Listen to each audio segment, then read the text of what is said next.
Hello, and welcome to another episode of Bits, Bytes, and Solutions, the podcast exploring the latest developments in technology. I'm your host, Julia Concolino.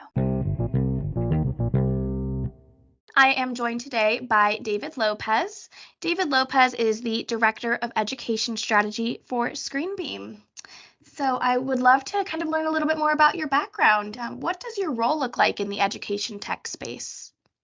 Hi, Julia. Thank you. So I spent quite a while in the instructional educational technology space. I started my career on this side of things working in a classroom as a teacher on the technology side and teaching students how to use technology in their K through 12 space.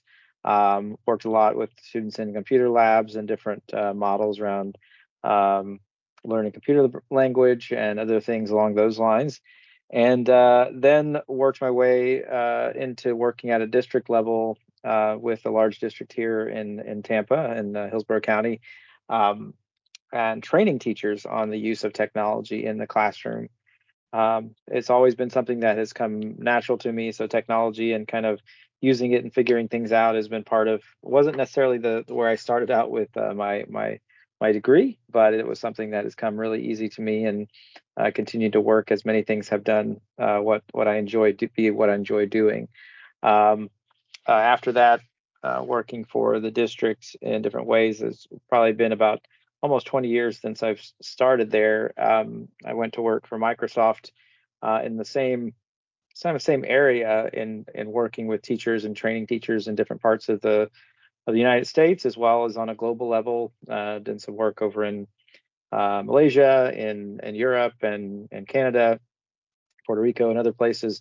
Um, and again, that idea of how do you best use technology in the classroom and utilize different tools, and had many opportunities, and then came to work for ScreenBeam as part of that journey. And at ScreenBeam, now our director of education strategy and kind of directing where we go with our products, what we do in the education space in both K through 12 and higher ed, as well as I work with our enterprise teams, but really focusing on the education strategies that we do when it comes to utilizing technology in the classrooms and making the most out of it. Wonderful. Thank you so much for sharing that background. I'm Mhm. really excited for this conversation today. We are going to be discussing tech challenges in higher ed, different solutions, and innovations. So, I would love to get started just learning a little bit more about what some of the most common challenges educators face are in this space. And, when it comes to integrating technology into their teaching methods, what are you seeing most frequently? Well, many times in the higher ed space, it's something that is technology is not necessarily the focus unless it is a technology class. So the challenge, I think, for a lot of instructors in higher ed is taking what's been given to them and trying to integrate it if they haven't had, especially if they haven't had a lot of training or professional development rather on how to utilize the technology in their classrooms. And what I feel specifically with is that instructional space in the teacher, how they're utilizing their laptop or their tablet devices. What does that room space look like? What is their ability to walk into the room, connect to the devices or the screens in the room, and utilize them in the best instructional way. And part of the challenge is that there is not necessarily a lot of time always spent on those tools that they have, and rightfully so, necessarily because they are there to impart information, impart their knowledge, impart their learning and their understanding of a specific topic. And so that technology piece of it comes in as kind of a personal decision a lot of times on how they're going to use it. And you have a wide range of users of technology in higher ed, where you have some that don't like to use it at all, but some that also that use it every day and have to use it because it's part of their DNA. But one of the things that has come along recently in the last several years is that with COVID and those other things that happened a few years ago, many teachers have been forced to use it because it's like there's no Hmm. other thing they can do because there's that online component and all the things that come along with it. So it presented a lot of issues for a lot of educators to have to learn it regardless of whether they wanted to or not. Yeah, that makes sense. And how did you approach kind of bridging that gap for maybe those educators that didn't have the experience in that space? Well, my role is part of that is kind of evaluating that and seeing what we can do to facilitate um, those environments and make them easier for all instructors. So, we don't have necessarily an approach that covers all those things, but it is more of about standing back and looking at how we try to make it easier. Um, and the instructors that are hesitant and are resistant to adopting technology. Um, to be honest, a lot of times it is a personal choice, Hmm. but our goal is to really make the technology get out of the way. And that's part of what should happen in a lot of places is that the technology is not getting in the way of their instruction. And that's really, I think, a good philosophy um, for any audiovisual and any technology set up in a classroom, whether it's higher ed or K through 12, that the technology doesn't get in the way. Gotcha. Okay. And what do you do to address that resistance that, might come from educators? Yeah, I mean, like I said, it's really about trying to make it easy. I think if I had to do, and I do some consulting as well, when I do that on that side of things, I always recommend that they spend some time and money and effort on professional development and professional training to make sure that those instructors have access to that information and that um, they can embrace it as easy as possible. And so I think professional development is a big part of that hesitation and trying to Hmm. overcome that and trying to provide as much of that as it can, whether it be personal stuff like one-on-one or videos and content that the professors and instructors can watch and rely upon. Right, right. Okay. And do you have any specific strategies or programs that you recommend for providing effective professional development, or is it kind of on a case by case basis? But a lot of times it is a case by case basis, but there are many tools out there. I think my philosophy, and I guess maybe you might hear this a couple times during this podcast, is to try and show that you use what you have. And Hmm. so, looking at the tools that have been given to you first, and trying to use those to the best of your ability. So, my strategy with a lot of people is I say, there's going to be a lot of things that are thrown at you when it comes to utilizing the instructional technology. My strategy is always find something that you can focus on, that you can do really well, get that under your belt, right? And focus on that and get really good at it. And then you can move on to something else. Otherwise, you get overwhelmed. Hmm. And it's easy to get overwhelmed. So Yes. focus on one particular thing, right? Focus on one particular thing, get good at that, and then add something else to your tool belt. And that makes it a lot easier to kind of chunk that out. And that's an instructional principle that we talk about with the students as well, right? Chunking out information, chunking out a problem, saying, okay, I'm going to take care of this part first, then I'll work on the next part, and then I'll work on the next part. And so that's a good strategy, I think, for people who might be struggling with that. Absolutely. And once, they have kind of understood how to integrate the technology and have the tools and feel comfortable with them, how would you recommend educators might strike a balance between traditional teaching methods and integrating that technology in order to create the most effective learning environment? Well, that's a good question. One of the challenges that, not one of the challenges necessarily, but one of the, especially in higher ed, one of the directives that most higher ed institutions face right now is this integration of the online content and instruct and physical space, where even if you have a physical classroom, there's always some component that is available to the students online, whether it be just putting your assignments online or whether it be actually having online discussions.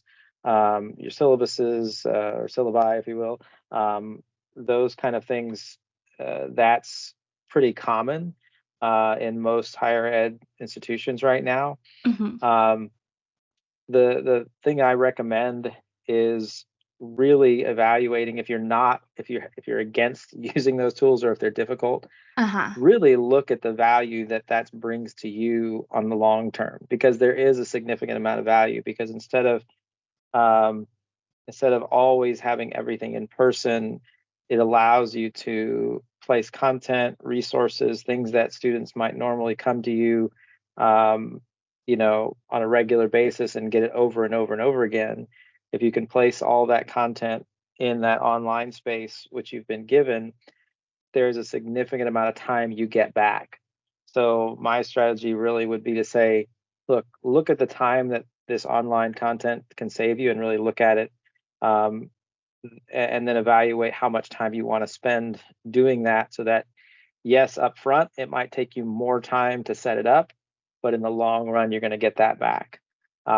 So the traditional teaching methods, which didn't necessarily include that online component, um, now they do. And so now I have to figure out how to make that better. And that's a good strategy, to think about how much time do I want back based on what that's going to give me. And yes, again, it's going to take a little bit more work, but I'm going to benefit from it in the long run.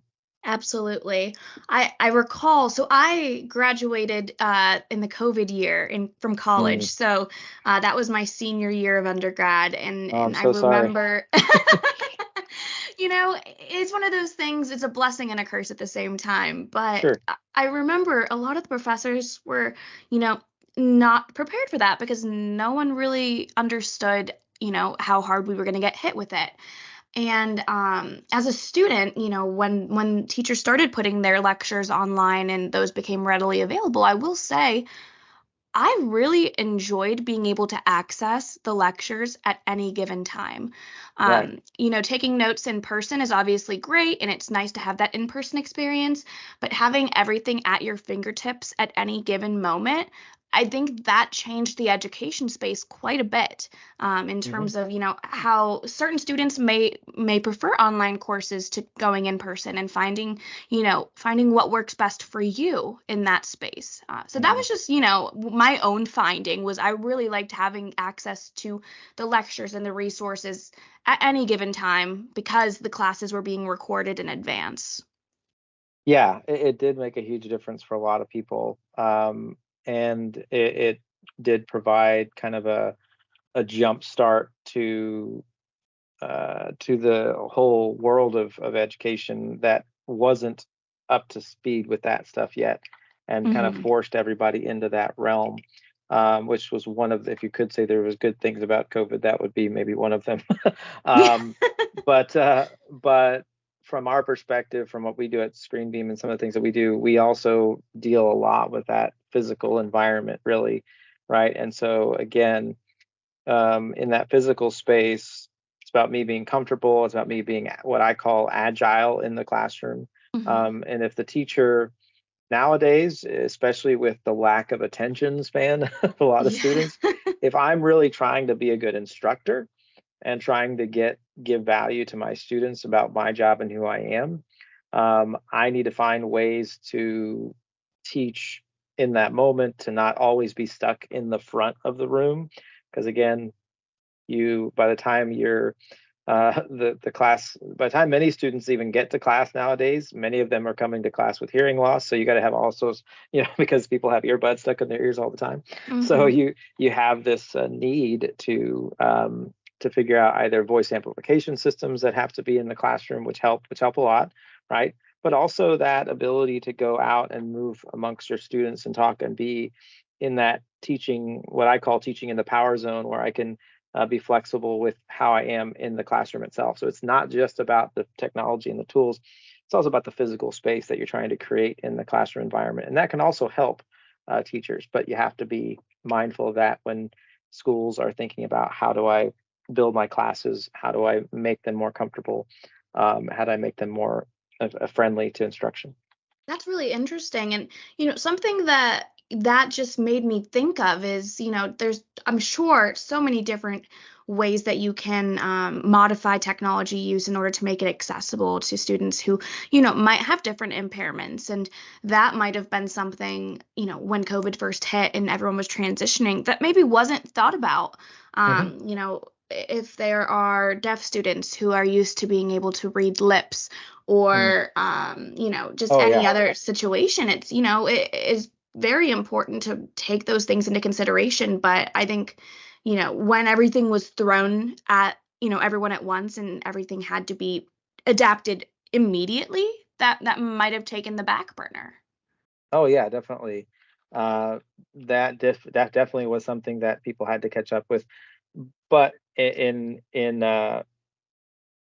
some ways, also on the flip side of that is um, some of those other programs that dealt with um hearing disabilities and things like that. They already had technology that was there, but it wasn't Mm, necessarily being used by everybody. So some of that did also get pushed forward in the instructional space, which is again um, one of those benefits yeah, yeah, it's a good thing that of came out of COVID. So it. yeah, and I think there's something like hearing loss just in general among students. Nearly 15% of school-age children are experiencing hearing loss coming Oh, into school, wow. and not talking about, and that's just K through 12. I think even when you obviously that's not going to grow back. Hearing doesn't grow back, So Right, yeah. you're starting to see more of that as you go. So we do have to be thinking about those kind of things as instructors. I'm standing in the front of the room. Is my student actually hearing everything I'm saying, or are they only catching, you know, 50% of what I'm saying because I'm always in the same place in the front of the classroom? How do That's I a really mitigate good those point. things? So, Yeah, yeah. yeah. Huh.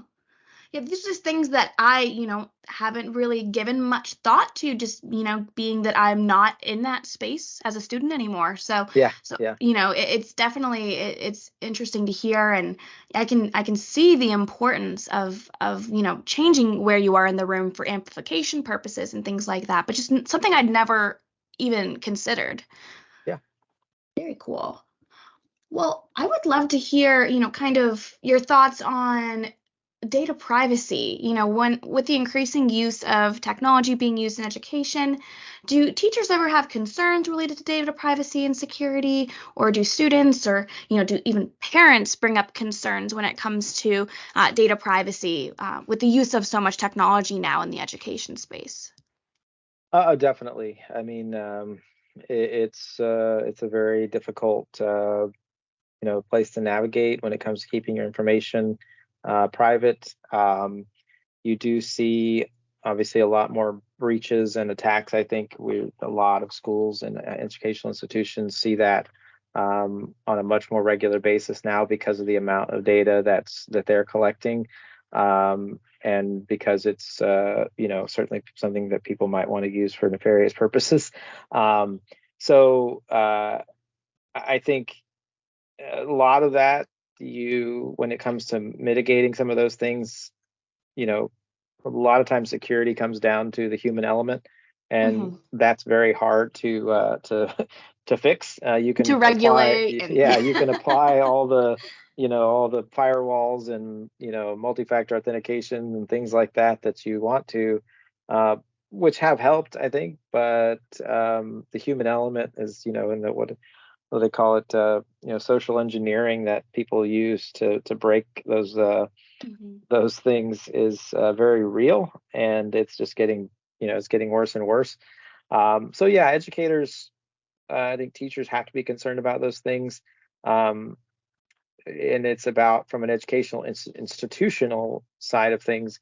It is about, again, training. It's about passing information along, making sure they stay up to date, and people are understanding that. And with students, I think students tend to be more loose with their information, and that's also something that um, they should be made aware of Mhm. by their educational institutions about what the consequences are of being very loose with your information and your data and those things. Where things like TikTok and Temu and Yep, yep. all those Just things have a giving data impact. away. But Yeah, that's a whole other thing that I yeah. could Why are these I could products have a so whole cheap? nother podcast episode on. Yeah, exactly. Yeah. Why are these products so cheap? Well, they're selling your information, so Because that's it's, why. yeah, you're giving everything to them. Yes. Oh So, gosh, yeah. Wow. Yeah, that's something, I see it on Facebook all the time, people talking about those kinds of things, and I just think to myself, "Man, what are you doing?" But, mhm. you can't stop everybody. No, no, you can't. So, are there any specific emerging technologies that you believe have the potential to significantly impact higher education in the future? The first thing that comes to mind for me is AI. Are students using AI, to write their papers or, that kind of Mhm. thing? Or are there any other technologies that come to mind for you? Yeah, I mean, everybody's going to talk about AI and this kind of question. The generative AI that's, we know as things like Bard and ChatGPT and all those things that use those models, those learning models to generate papers and all sorts of things. And I think that is going to have an impact on the, and it already is, obviously. There's not Mm-hmm. no question about it. It's already had an impact. Um, how it's used is obviously, you know, one of those biggest questions, and some teachers, I think many teachers will shy away from it. But I think there's just as much noise to teachers who are saying, no, we have to use it, we have to do it. It's very important that we teach our students how to use it. And I think that's for the most part very true. Mm-hmm. For me, it's about the big word is the D word, was discernment, right? I have to Mm-hmm. discern what is the right application. I have to discern whether or not things are real and find the tools that help me with that. And it's part of the model that I think many universities have to approach is, okay, if we assume it's in use, how do I discern, what we do about it from a grading standpoint, what we do about um, from a accountability standpoint, and then how do you, if there's models that are different when it comes to grading and things like that. That's a whole, Mm-hmm. separate conversation.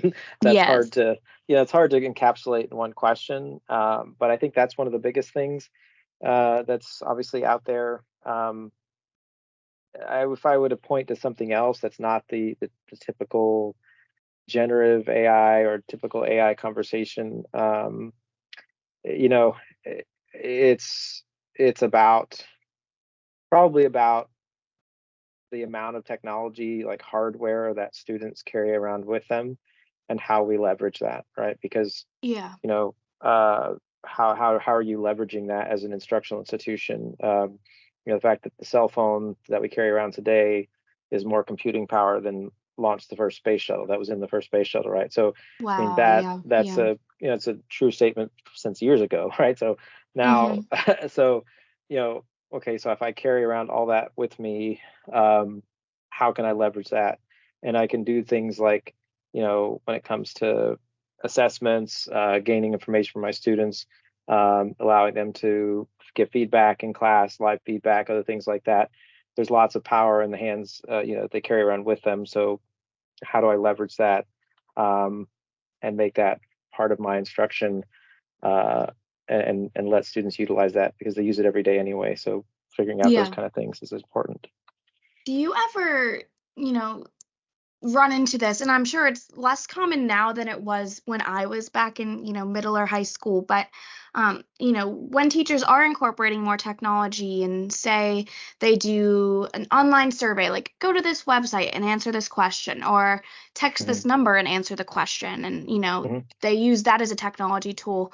How do you approach that in the case where maybe a student doesn't have that hardware? Yeah, it's one of those things you have to think about. You see that more so in, I think, in K through 12. Mm-hmm. Um, and there's ways around that by providing, tools that the district provides, things like that. Higher ed institutions, many of them have programs that accommodate um, for that. I don't know if they go so far as providing cell phones, but I know that many higher ed institutions will provide, hard tech, laptops and tablets and things like that for students who um, are are needing some support Okay. in getting those and using those. So that can be that's definitely a way that people are mitigating that.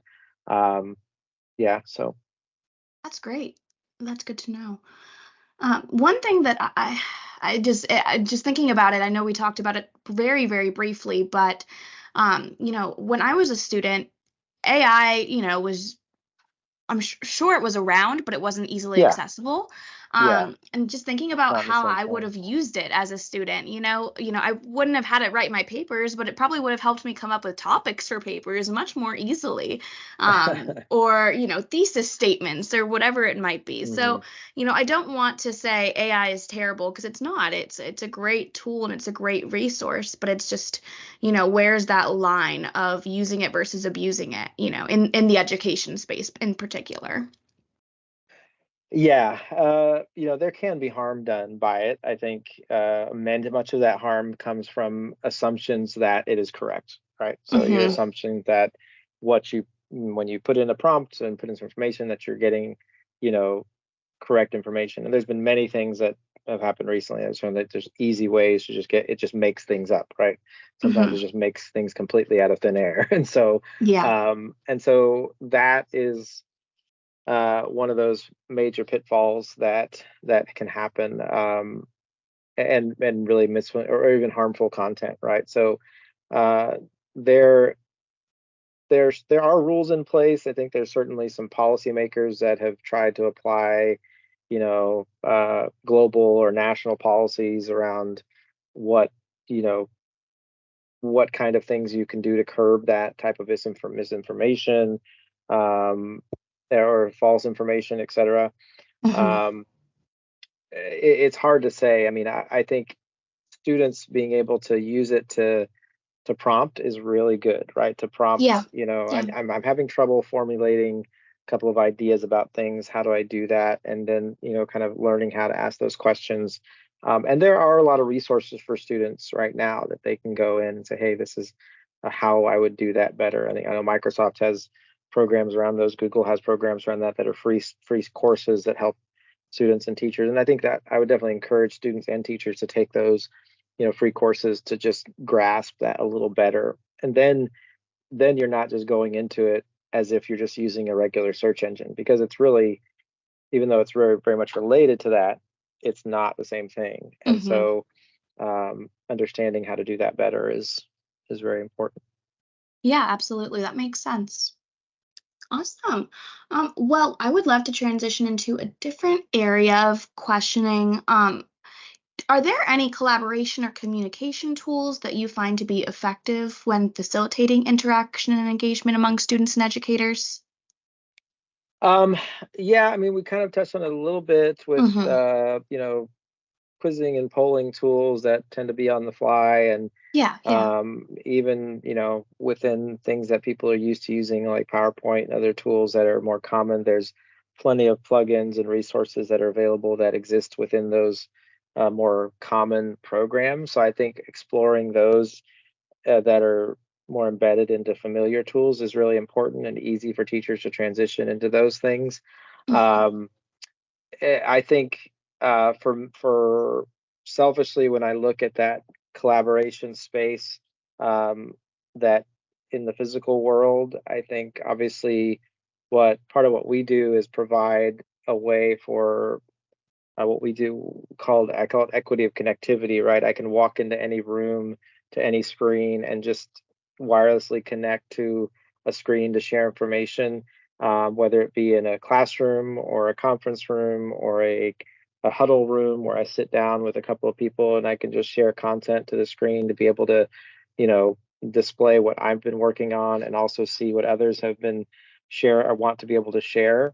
Mm-hmm. So those kind of environments where it's not limiting you by if you don't have the right cable or the right dongle, or you don't know how to connect, those kind of things. I think setting up those spaces in that physical world is important. But again, that's that's more of the instructional space. I think obviously the more higher ed institutions provide access to, like I said earlier, online resources and collaboration tools that way is also really important. So that when I post information here about this class, everybody has access to it. And when a Mm-hmm. student responds, everybody has access to it. And that's really become a lot more common. So those kind of collaboration communication tools, um, really helps students. The video content that's being provided and being more static, I'm not static, but more readily available Yeah, is yeah. also super important. Like you said earlier, having able to go back to a lecture or go back to something that somebody said a few weeks ago, and I'm trying to relearn that or understand my assessment of that. Those things are important. Absolutely. Awesome. Well, how do you think technology can be leveraged to support personalized learning experience for students in higher education? I know we've kind of touched on various aspects throughout this, but do you have any, specific thoughts on that? Um, Personalized learning is it's one of those things that uh, is is more. I'm trying to think of the best way to put it. Um, when I'm providing resources for students, um, I can't.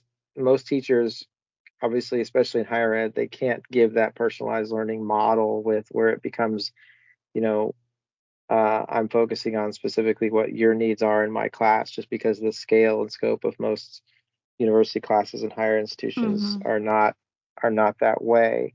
So where it comes into um, where it comes into play, though, I think a lot of that does come in through AI resources and then online resources that I'm providing to students. Let's say, for example, something like, even though it's not necessarily as much on the higher ed level, but there's plenty of things out there like it, like Khan Academy, where I have all these range of topics of instruction that I want to be able to that I have access to.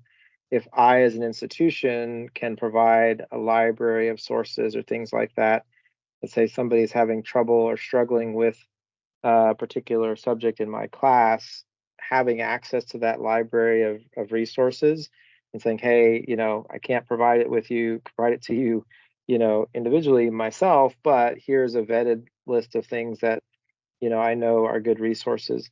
Those kind of things are more common, and giving students access to those and making sure they know that those are available to them and, you know, and usable, Mm-hmm. um, is really important. I think it does make it a challenge for students, but that's, you're paying for the school, right?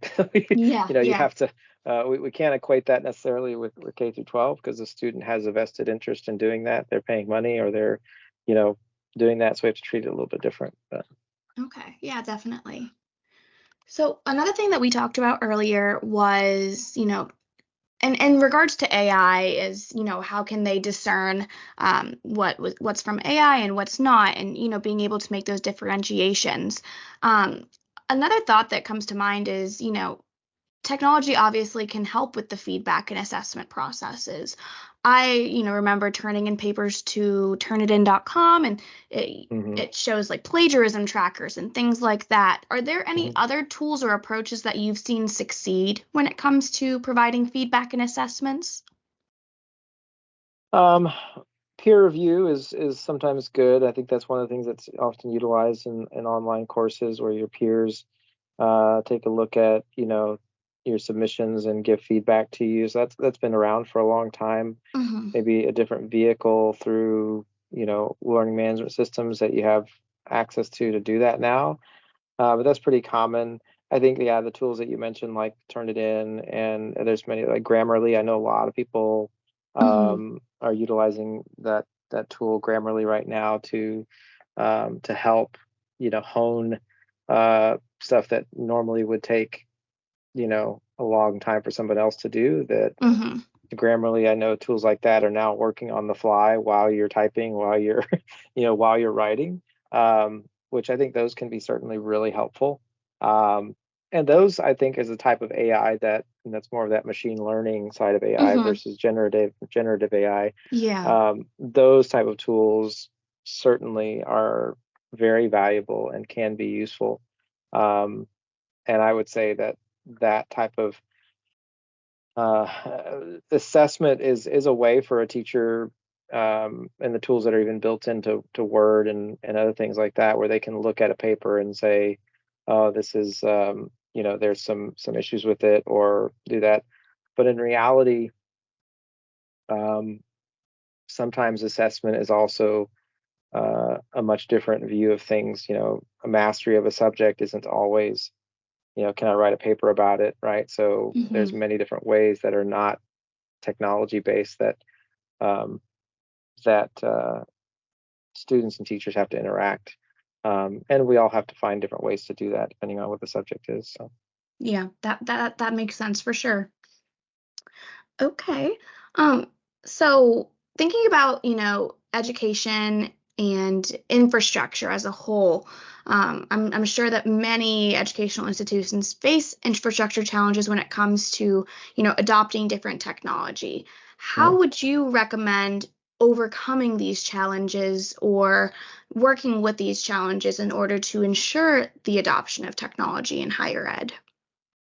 um, I think some of that comes from uh, looking at your peers, looking at what's been successful, trying to evaluate that based on other institutions and where they've been successful. I think that does help, and finding your peers in that from a technology side of things, because I've learned from being on the outside in that I can go from one part of the country working with a particular institution, and then going to another part of the country and working with another institution of similar size and population and things like that, and see where one person has been very successful and the other person says, well, I never even knew about that, right? I never even Mhm. understood that that was available, or didn't know that those things were something that somebody's used. So finding um, like-minded individuals is important, and finding those. There's a great group in higher ed called HETMA. It's the Higher Ed Technology Managers Association, and that is a group that was started by higher ed technology managers, and they have grown to the point where there's a nice size, grouping of peers that ask each other questions. Say, hey, I'm having trouble with this particular setup in my classrooms, or we're looking for a tool to do this, or we're looking for a tool to do that. And how, what have you all used? And then asking questions of manufacturers and asking questions of others, and providing resources and finding resources like that. And that also, that's an online resource, but there's also physical, conferences and shows that you might go to help get a better understanding of where your strengths are, where your deficiencies are. You just can't operate in a bubble, right? Then you Mhm. just get yourself, you end up falling behind the times, or you end up blaming people that doesn't really necessary to blame. There's just, you know, you just didn't know and you didn't Mhm. find out. Yeah. So Yeah. you have to reach out and do that. Okay, definitely. That makes sense. So I just have a few more questions before we wrap it up here. Mhm.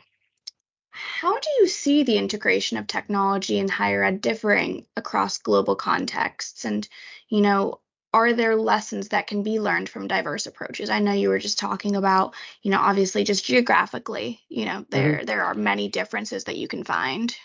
Oh yeah, definitely. I mean, on a global level, this is very cursory, but I think what tends to happen, I think, in other countries different than the United States, I think it's not always the case, but one of the things I have seen is that we might learn lessons from is, a lot of times there's, from a very young age in education in many countries, kids are taught to find a very specific focus early on, and they might give them some choices early on, but once they gravitate towards a certain subject matter, that's what they do, and that's their key focus.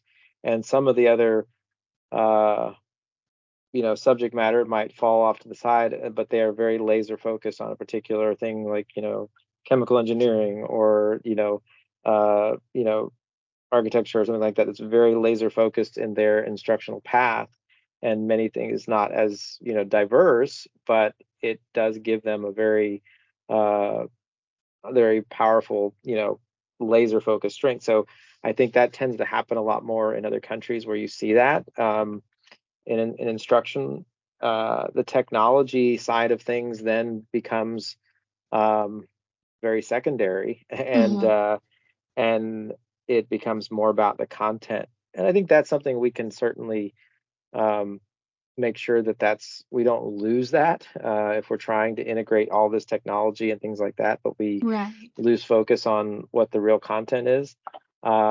That can happen, and I've seen that happen here where people spend a lot of money on building out these really fancy rooms and resources and things like that, but nobody really uses them because it's too hard. It becomes too complex. They need a whole teacher's assistant just to run the room and to do those things.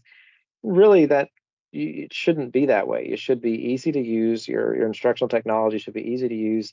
It should get out of the way, and it should let them focus on the content and let them focus on what they need to be able to do. And just because you have a lot of bells and whistles in an instructional space doesn't make it better, especially if it's getting in the way of the focus of what they're trying to do. Yeah, for sure, for sure. And how do you see the integration, potentially, I guess, how do you measure it? And Mhm. what key indicators or metrics should educators pay attention to when they're trying to measure the impact of tech integration? I don't know any specific indicators that are measurable, I would say, and that's a good question. Um, it's There are metrics that we can provide, especially specifically speaking to what we do from the audiovisual standpoint of who's using it, who's not using it, and there are definitely ways built into a lot of different technology tools. Um, uh, and the way to really do that is to see, okay, is there a difference between the rooms where teachers are really making good use of the technology and the instructional stuff that they're trying to do, and is there a correlation between that and the success of what the students are doing? Mm, Um, that's really the easiest way to do it. And I think educators may not necessarily pay attention to that as much as your IT administrators, your those folks that are making the decisions about what goes into a room and what the instructional spaces look like.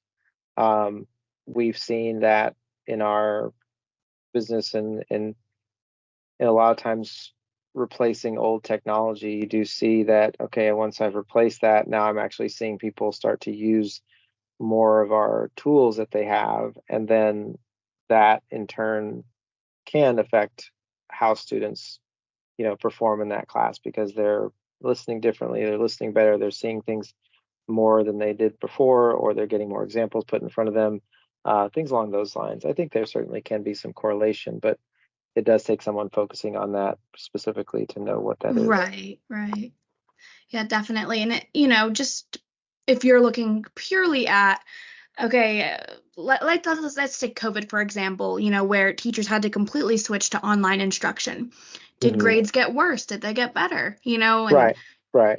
that's an easy indicator, but not necessarily the best indicator because again, it depends on the tech integration level of the teacher and of the student receiving the information. So that, Yeah, it's yeah. hard to measure those insights. So Well, and I said, I wrote a little paper internally that discussed that. We were trying to decide, do we go all in with our tools and really just go all in with everything online and focus the tools that we do?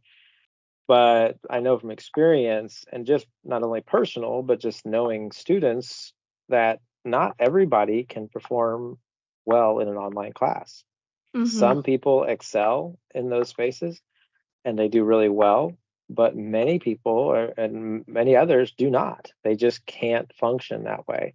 So I kind of knew in the beginning that it wasn't going to last, and either people were going to get burnt out, which many teachers did, and many Mhm. students did. Right? They got burnt out. Teachers left the profession. Students Yep. left Yep. public schools, and they said we're homeschooling now, and that's all we're going to do for the time being.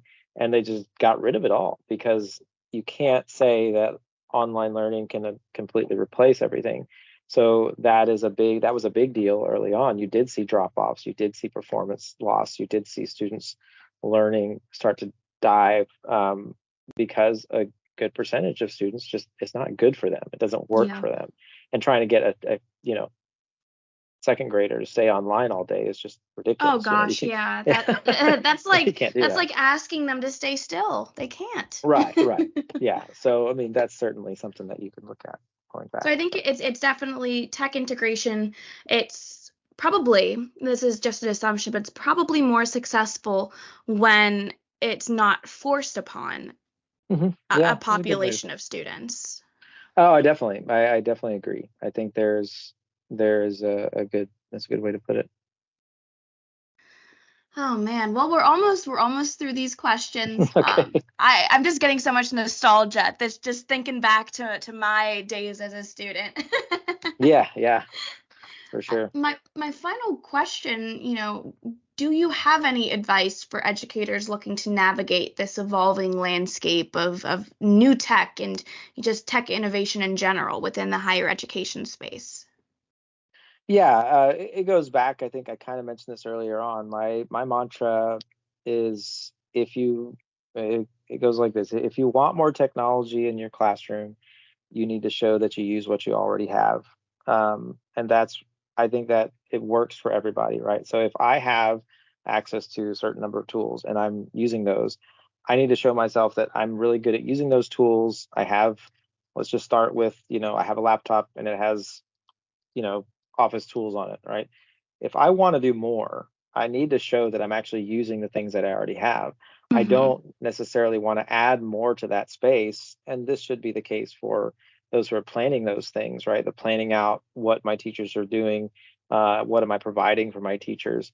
I need to be able to evaluate my instructors in a way that says, look, I'm giving them all these tools that they have in their hands already, before I just make a leap forward and say, okay, we're going to revamp and do all these things in these rooms from an instructional and audiovisual standpoint. Are they actually using the things that they do have right now? Right, And that's right. really kind of a good piece of, I think it works across the board, um, that you have to use the tools that you have before you can add more. Otherwise, you just get this, kind of a pile up of things that, that you just don't get the good use out of anything, and so you end up just doing piecemeal things here and there, but you're really not getting what you should out of it. So Right. That definitely makes sense. And I can almost see it, comparing it to maybe not in the tech space, like someone really, really, really wants something, but they're not using whatever substitute they have for it right now. And hmm so they get that tech or whatever it might be. They use it for hmm a week and then they yeah, stop using it because they weren't already using the similar yeah, substitute or whatever it might be. It's, yeah, they might want newer technology, but if they're not using their current technology, there's a yeah. lower chance of adoption taking place. Absolutely, and it just ends up being a little bit, can be a little bit of a train wreck. But the problem is when you scale that out, you're not just talking about one teacher, you're talking about one instructor, you're talking about hundreds of instructors, thousands of Hmm. instructors. um, if that's, that's where it really becomes an issue, because then you're not getting the most the best return on your investment. You're then buying things that people aren't going to use, or you're putting things in that people aren't going to use. You're just saying, well, is the tail wagging the dog, right? And that's what happens Hmm. sometimes. Is that, or is it that the other way around? You have to figure that out. So figuring those things out first before you start implementing things is really important That from an is instructional key. technology side. Yeah, yeah. Well, So. well, thank you so much for sharing all of these insights. Do you Yeah. have any final thoughts or anything you want me to chew on before I let you go? No, I don't think so. I think, like I said, I think that's a good way to put it, and I think it's something that served me well over the years. Um, is that, and then I think there's the only other thing that I talk a lot about is making I use the term making the simple super. I think there's a lot of ways that you can take simple things that you do with the technologies you have and make them really, really good, with what we do on ScreenBeam is I think we do make we give something like the teacher device that's a tablet or that's a two-in-one device, and allow, if you use it the right way, you can turn that device into something that's more of an instructional tool than just a laptop, right? So especially in that instructional environment where I'm using technology, um, don't lose sight of the tools that you have in your hands and how you can make even the simple things really not really powerful. Um, you know, we have two-in-one laptops that have been around for a long time, Hmm. but I rarely see people actually use them as two-in-one devices in the classroom. Well, why not? I can turn Yeah. over a tablet device, take out a stylus, and now I've got a walking digital whiteboard that I can walk around with if I have the right setup in the room. But am I really doing that? Am I using those tools? So finding those simple things that are already there, making them super and benefiting yourself and your students. So, That's an interesting point. Thank you. yeah. All right. Well, this has been such a pleasure speaking with you today, David. Will definitely let you know if we want to talk about more AI in the All right. classroom for our next episode. So thank That you sounds so good. much for jumping on the show today, and I Yeah. hope you have a great rest of your day. Thank you, Julia. You too. All right, bye-bye. Bye-bye. Thanks, everyone, and see you next time on Bits, Bytes, and Solutions.